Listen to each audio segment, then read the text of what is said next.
Welcome to Soulful Latte podcast, a weekly conversation between two sisters to help us and our virtual friends online, like yourselves, grow in life and in faith.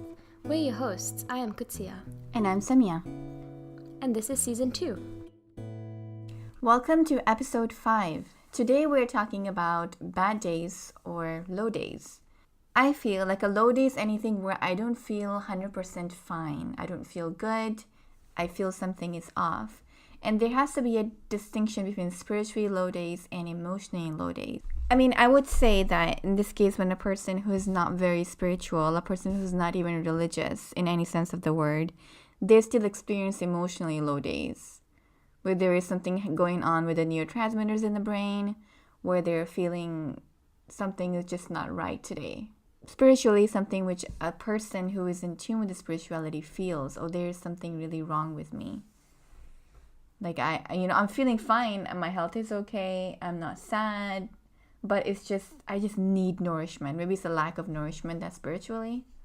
I do feel though that emotional and spiritual low days have a connection. So if you are feeling low emotionally, I think that really affects the spirituality.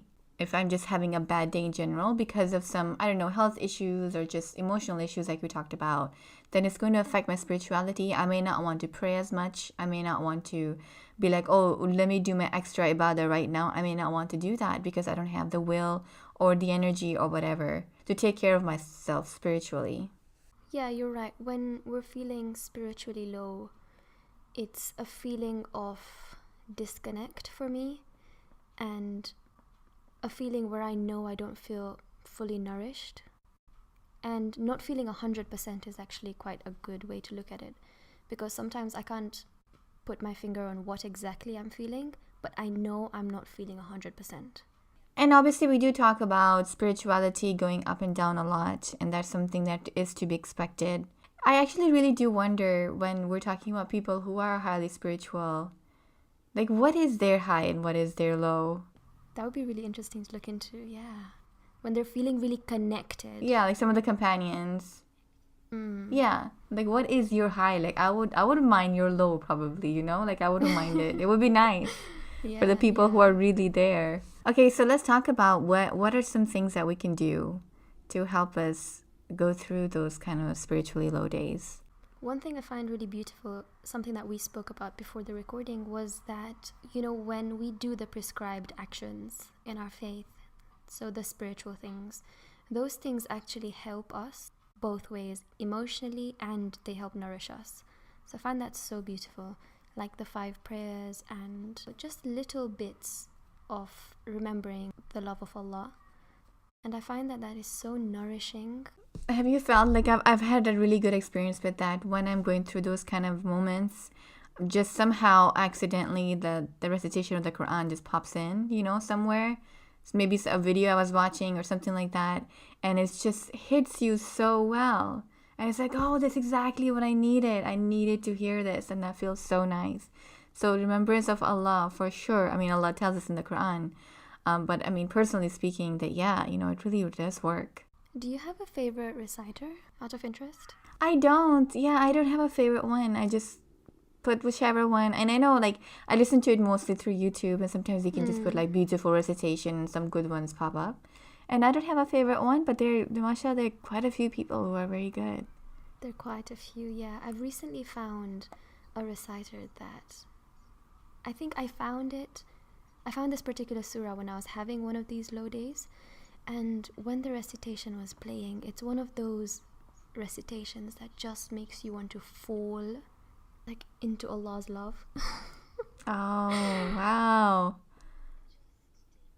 That's how I felt in that low day. You're gonna have to share this one. And having a good cry to Allah about it as well. I feel like that really just lightens the heart.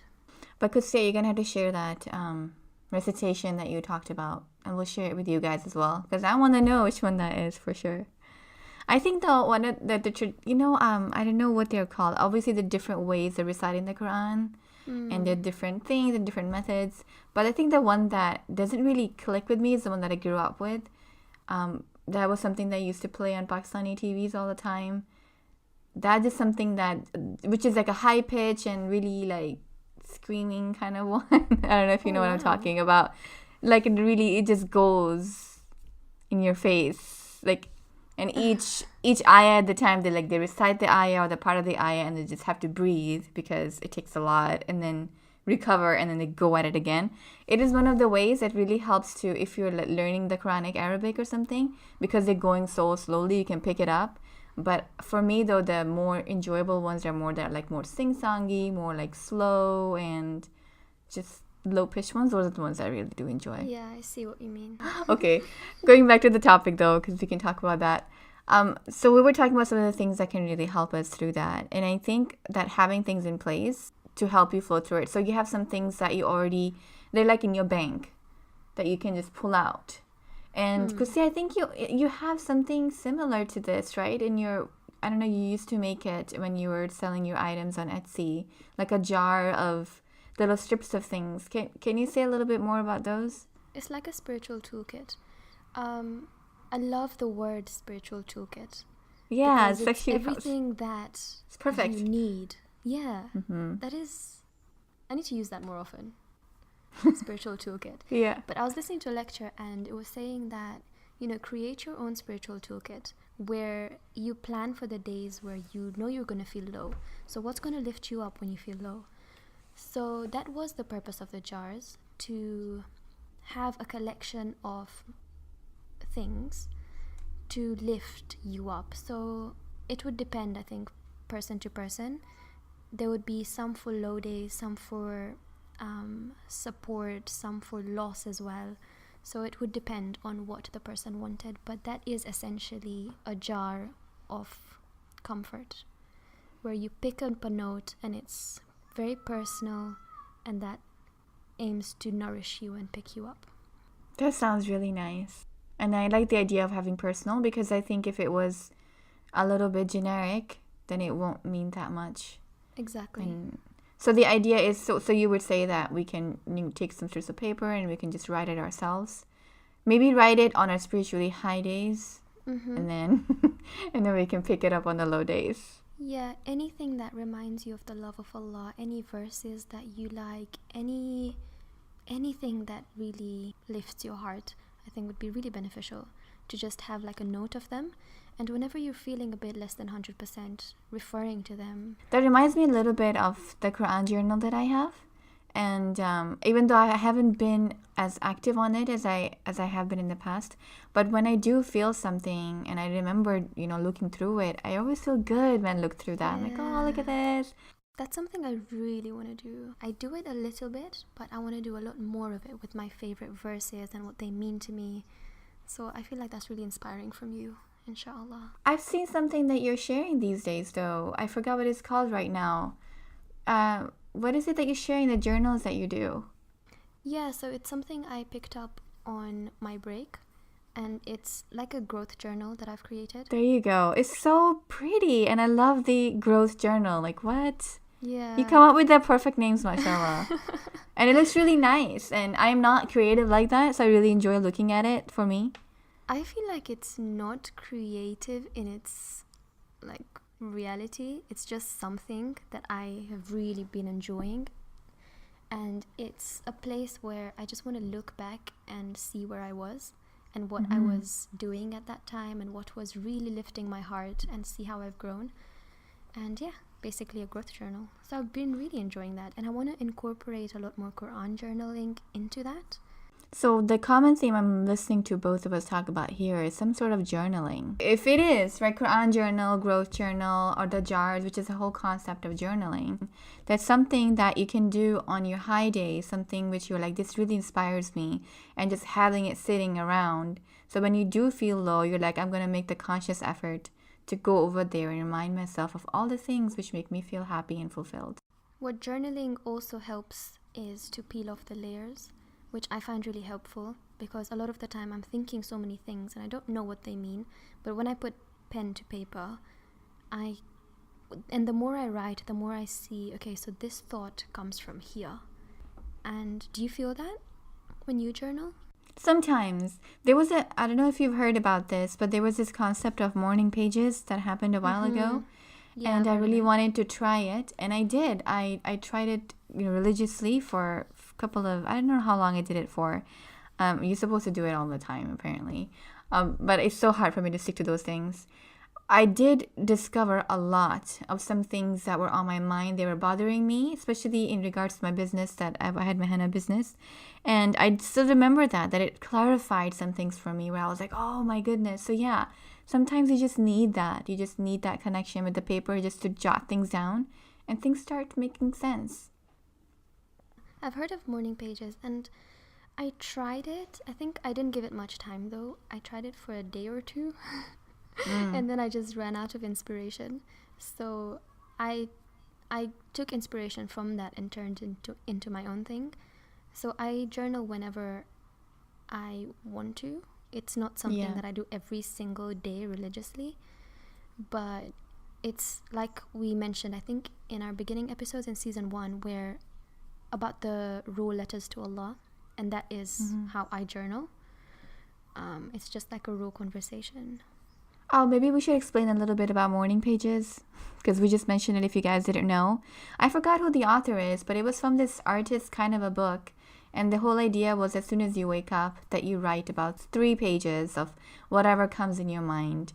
And you just jot it all down and you don't give yourself any, no grammar control, nothing. The idea just to jot things down and don't even think about it. And for me, it was really nice. However, the limit of 3 pages was hard because, that's discipline, and sometimes I lack in that severely. So yeah, I think I like what you said. Just do it whenever you feel the need for it. Yeah, so I looked it up, and it's from the book The Artist's Way by Julia Cameron. That's where the morning pages are from. I actually have not read the book. I just came upon the concept. Maybe I will stick to it more if I read the book, maybe. Then we'll be like, oh yeah, that makes sense. Sometimes you need that whole context to make you stick through it. I don't know. I relate to you on the 3 pages though. That limit, I feel like it doesn't really work for me personally. I feel like I want to write however much I want to write, and then sometimes it's not a lot, and I'm okay with that. And I think that should be fine. I would like to go back to that because now I'm thinking about it. I'm like, oh yeah, I really did like doing it. So we can just go back just to writing a little bit as soon as I wake up. That would be very wonderful. So throughout all of this conversation, what I'm getting is that you have to accept that you're not 100% and that it's okay. Like we're allowing ourselves to be like, oh yeah, I'm feeling bad. I'm going to have all these toolkit because that's okay to have those days. It just makes you human. Right? I think only angels are supposed to be programmed a certain way, and we are definitely creatures who go up and down all of the time. So another thing that we mentioned as part of this spiritual toolkit is to seek out people to help you just figure out what is really going on and to break that build up in our minds, because sometimes when we're having a spiritually low day or an emotional low day, sometimes it gets bigger and bigger the more it stays in our head. I don't think I've ever talked about that I'm feeling spiritually low. That's something that I keep it really personal, and I don't know why. I don't have a reasoning behind it. So maybe different people do it differently, but for you it really works to talk to someone? I think after I've journaled and I've figured out what it is that might be making me feel a bit low, if I, for example, speak to my husband about it, or I speak to 1 or 2 close friends about it. So with my 1 or 2 friends, what we do is we kind of encourage each other that it's okay, that it's normal, that, okay, let's do this, let's do that. They recommend a few things to me that help them, and then I try them. We're continually sharing what helps us. And if you have anyone like that, then I think I find that helpful. That's really wonderful. I never even thought about that. That's pretty cool. So you shared some of the things that are really personal for you. So this is one way that you deal with the bad day. What are some other ways that you deal with it? One of the bigger things I do is, before I do any journaling or speaking to someone about it, I know myself enough to know that I need to stop consuming. And that means whenever I'm having a low spiritual day, I know that somewhere inside me I am unnourished, and I need to take that time out to re-nourish myself. And a big thing that comes in between that is me consuming a lot of information. So I often try and put my phone on airplane mode and just take steps back, because otherwise I feel like through experience it will only get worse if I'm available and constantly online or anything like that, or if I'm working online. In addition to the online, or that noise that you mentioned, what would be some other noise that you like to cut down? Or is that like the noise for you? That's what the noise means to you? Yeah, I don't really use social media that much anymore, to be honest. But anything, because when I'm feeling low, I tend to scroll through like my WhatsApp, for example. It's really silly, but that's when I know, hey, you're looking for another kind of thing to fill you, but that's not what you need. Right. Go to what you need. Close everything, close all these distractions, and nourish yourself. Just take some time and nourish yourself. Whether that's listening to the Quran as we spoke before, whether that's journaling, whether that's, doing anything that makes you feel a little bit more nourished. I love that, actually. That's very nice. And Allah tells us in the Quran again, to remember Him. And I think in the end, that's what it is. And you have to remind yourself that. Those are supposed to be the days where it's hard to remind yourself of that. But you have to go out of the way, be like, oh yeah, I know what I need because I have the medicine already, so let's just take it. And Shaitan works very wonderfully here as well. Oh, he is an expert on everything. It's just so patient, waits for the low days and then says, oh, but you don't really want to do this. Do you really want to? But you don't feel like doing this. Look how low you are. Don't do it. It's okay. But we have to remember also that doing all of those spiritual things will help us and will nourish us. It's a bit of a battle sometimes. He's an arch enemy, so it makes sense. I think my days, though, it's really hard now because it's hard for me to go back and think about it. My days have to do with health, most likely, because I have a thyroid condition, and I feel that they just coincide together and I can't separate them. Right. So I'm like, if I'm having a problem where I have low energy or I'm going through some things, automatically that hits on my spirituality. Yeah. I'm sure that it was different going back, but I can't remember it. I don't really know. I just remember my reality now. And so those days, it's difficult for me to tackle it then, because now I'm dealing with a physical inability to do the things which I would normally do. I have a little bank of energy and I have to use it really wisely, because if I spend it here, then I'm not going to be able to spend it there. And there are certain things I need to do to keep the house running in order, to keep the life running in order, like cooking and cleaning. And those things take a lot out of me. So I have what I call absolute minimums. I have different ways to address them. But it is something that I just cannot negotiate, those things. And those normally tend to be the basic things that I need to do. So I consider that time reading extra books or doing extra dhikr is extra to me at that time. So I look at the fard being the absolute minimums. I'm having a very bad day. It's difficult for me to get up from the couch today. And I just want to sit down and just not move. But I only get up because I have to pray. And I remember those times where I would even want to do that because you just don't have the energy to, oh God, I have to go make wudu and stand. But it's like I cannot allow myself to fall into that. That's non-negotiable. I have to do it. And that really helps me. Because that's the continuous dose of spirituality that you need. And Allah's prescribed that for a reason. And so that's one of the things for sure that I do are the non-negotiables. And I would say that's probably the only thing that is working for me. I was actually inspired by you with the absolute minimums that you do. You speak about it quite a bit as well.